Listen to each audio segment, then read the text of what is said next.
Hey everyone, we're back with another great before and after Skype with Vicki. Hi Vicki. Hi, how are you doing? Great. Listen, I wanted to share with our viewers your story. And if you could tell us a little bit about what happened to you as far as your weight, and then what you did, and then the after results. Can you share a little bit about starting with before? All right, yeah. Well, I had a lot of problems all after having children.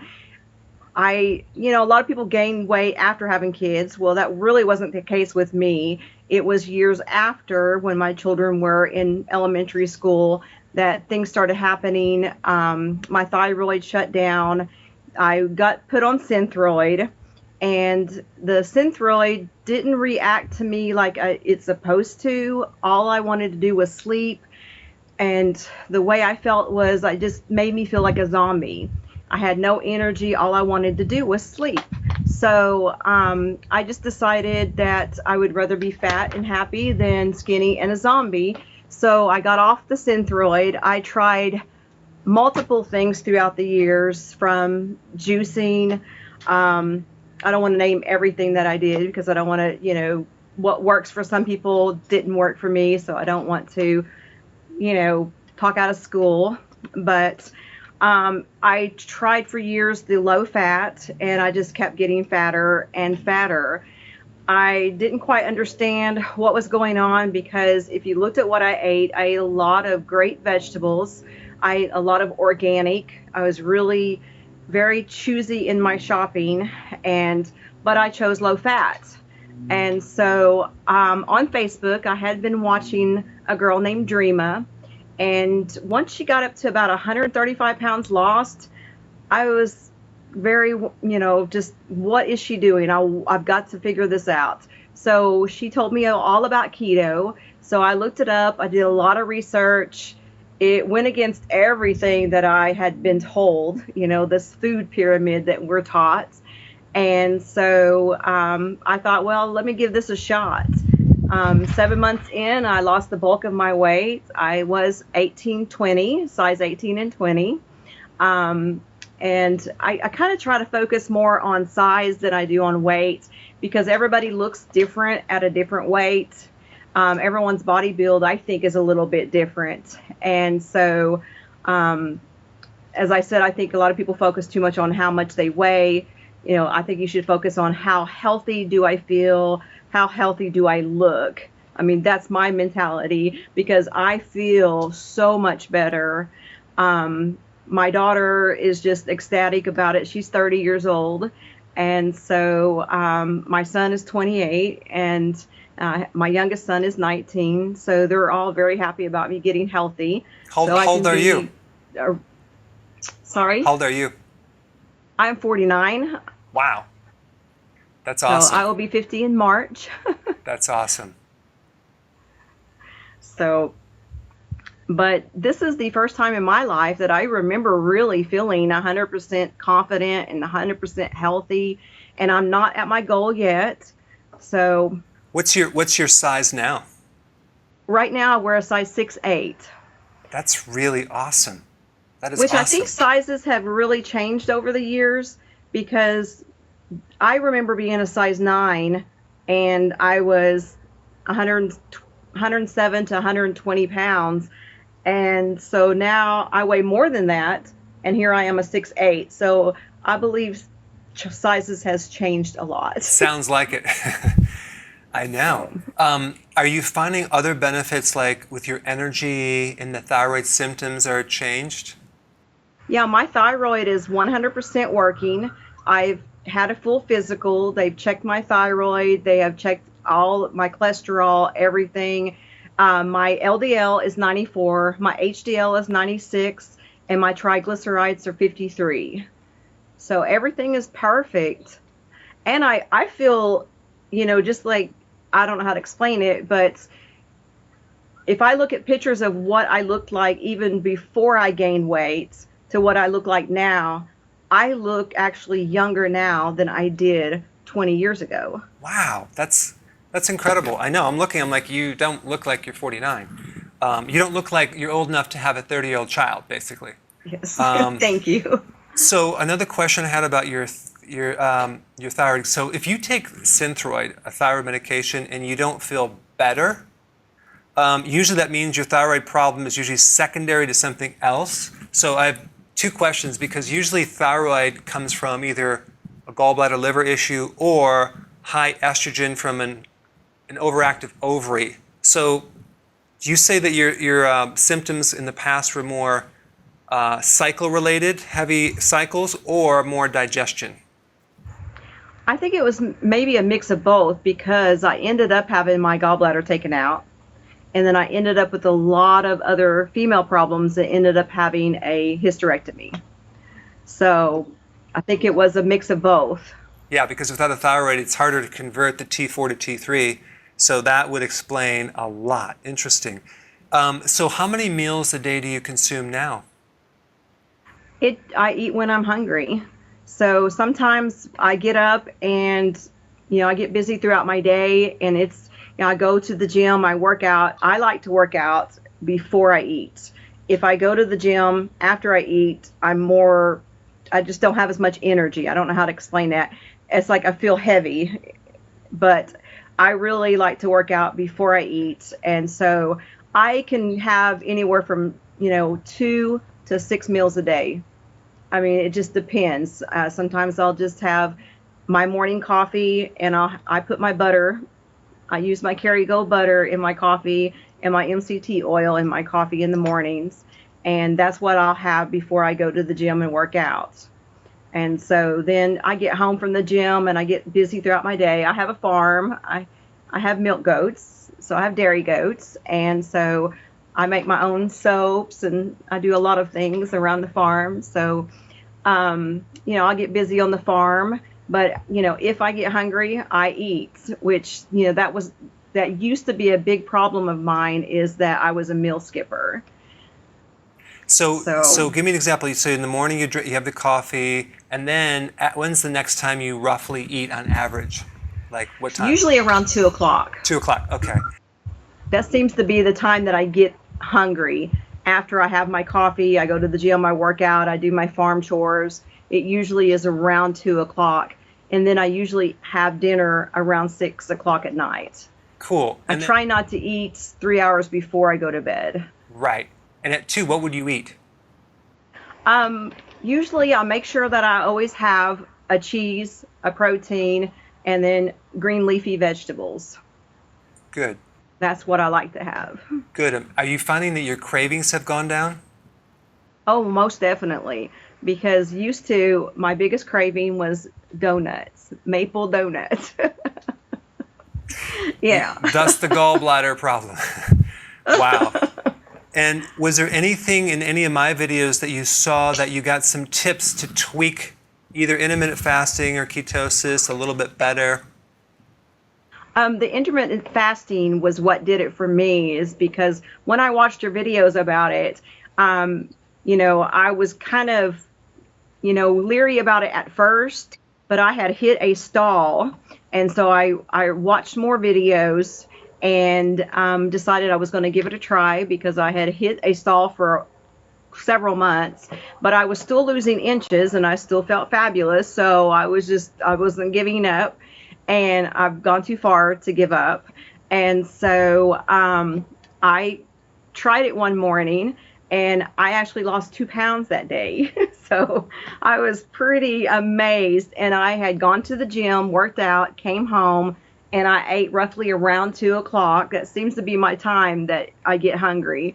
And so, but then sometimes I'll get up and I'll have my coffee, and I still do my butter and my MCT oil, and then I will not eat for the rest of the day until that evening when I make dinner, because I'm just not hungry. But I also think that is, it helps me get out of a stall to do that fasting in between that time. And for those of you that don't know what we're talking about, and it's probably a new thing, the reason why intermittent fasting is so powerful is that you're going longer between meals and you're allowing insulin to go lower. So when insulin goes lower, your body starts pulling fat from its reserve. Every time you eat, you spike insulin. So if you can go longer and you can add fat, like she's saying, with your coffee that sustains you longer, then you will be satisfied and you'll be fine. But by doing intermittent fasting, you can increase growth hormone by up to 2,000%. That's the anti-aging hormone. That's probably why you're looking younger. And also, it gives your gallbladder a chance to reset. It gives your digestion a chance to feel better. It decreases inflammation. And you combine them with healthy keto, you're going to be in good shape. So that's awesome. Are other people also commenting on like how you're looking healthier? Are they saying anything like, "Wow, what are you doing?" I have a lot of comments. People want to know what I'm doing, but people want to know, if I've had Botox, different things. I'm like, no, this is keto. Keto is the fountain of youth. I'm telling you, it is definitely the fountain of youth, because you not only feel better on the inside, you feel better on the outside. And it's like, through the years, seeing other people lose weight, I've seen people lose weight and then they look 20 years older after they lose weight. And I really do think, from all that I've looked at and everything that I read, believe me, I have a lot more to learn. But everything that I've read, I really think it's the high fat that makes us look healthier and makes us look younger. You think about what our great grandparents ate. They ate that high fat diet. I totally agree with you. Of course, there's this whole movement to get everyone off fat, but you're going to look older. Your skin's not going to look good. I mean, I'm going on 53. I mean, I don't have a lot of wrinkles. I mean, I eat a lot of fat. The fat is needed for all the cells, the skin, your brain, but you just have to be able to digest it. And apparently, you without a gallbladder are able to digest it, probably because of the intermittent fasting. You have a chance to, not stress that bile too much. So I think you did really well. I mean, I'm impressed. Well, thank you. That's been a big question for me. A lot of people have asked me, I don't have a gallbladder, I can't do keto. I'm like, well, I don't have a gallbladder either. And I haven't had any problems with it. So, and I do take probiotics every day. So I don't know if that's what helped me, or I'm not sure. I think like it's I helping said, I'm you. still learning. I think it's going to help you. Because you're doing intermittent fasting and you're eating healthy and you're not doing a lot of carbs, your liver is probably adapted, and you're probably, as soon as you eat, it releases a little bile, because you have a little tube that goes from your liver down to your intestine now. You just don't have the concentration, so the liver must be concentrating it. The only thing I would tell people if they don't have a gallbladder is just watch to see if you have any symptoms with fat-soluble vitamin issues, like can't see in the dark too well when you're driving. Let's say your skin's getting drier. Those are all indications that you need some help. In that case, you could do some bile salts, gallbladder support, and then you'll be fine. But I think if you don't seem to need it and your skin's looking good, I wouldn't even worry about it. But sounds like you're doing great. So ride the wave. But a lot of people don't understand about bile, what it is. They don't get it, so they end up looking older, and they just have a lot of digestive issues. But you need that bile to pull out the fat-soluble vitamins, vitamin A, D, E, and K. So, yeah, I think you did really good. Awesome. Well, I want to thank you so much for your interview. I think you have a lot of similar symptoms that other people have, and a similar story to other people, and they can relate to that. So that's really good. And just to know that you've done it. So I think it's going to help other people get some more ideas about, they should probably take action as well. Right. And the one of the things that I like to always tell everybody is, when you start keto, everyone wants to talk about the keto flu. And I see so many people, when they go through it, they just throw their hands up and give up. And you just can't do that. You can't do it, because if you just get through it, it's just going to be right around the corner, and then everything is going to be okay. Let me just kind of talk about that. Keto flu is a symptom where all of a sudden you start feeling tired. It has to do with the transition from sugar burning to fat burning. It's called keto adaptation. When you're building new cellular enzymes from sugar to fat, it's a transition, and it requires a lot more B vitamins and potassium.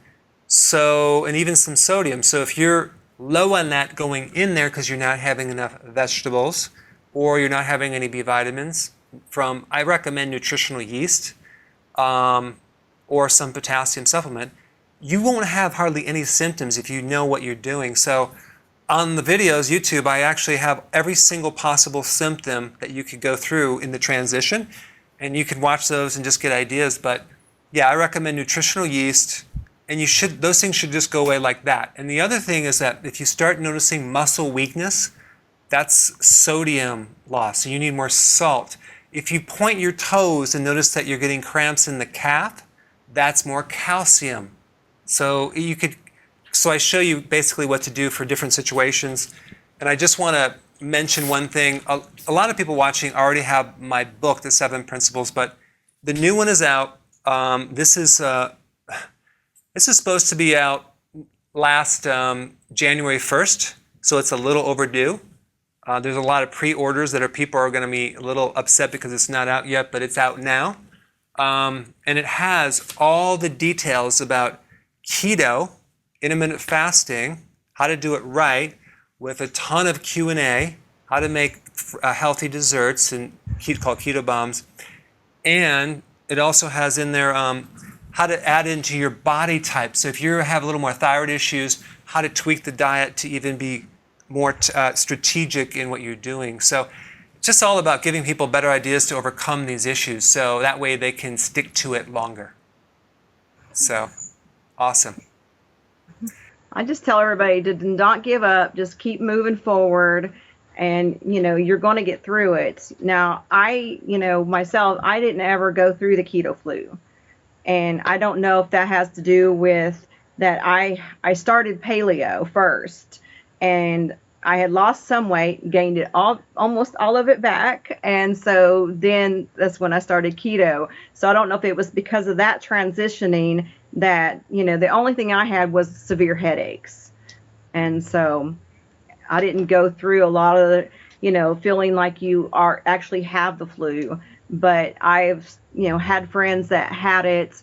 I have a friend right now that she's just started keto, and she's 2 weeks into it, has lost 20 pounds. My husband actually just started it a little over 30 days ago, and he's lost over 20 pounds. And so I'm very happy. I'm glad you just brought that up, because then I have to make one more point. When you lose 20 pounds or 10 pounds in a week, the most you can actually lose of fat is 2 pounds. So you're losing a lot of fluid, right? And Right. with fluid comes a lot of potassium and sodium loss. So that means that you may end up with some issues that you just have to put that back. And that's the issue with people don't realize they need a lot of sodium. If they don't have the sodium, they can't maintain the fluids that well.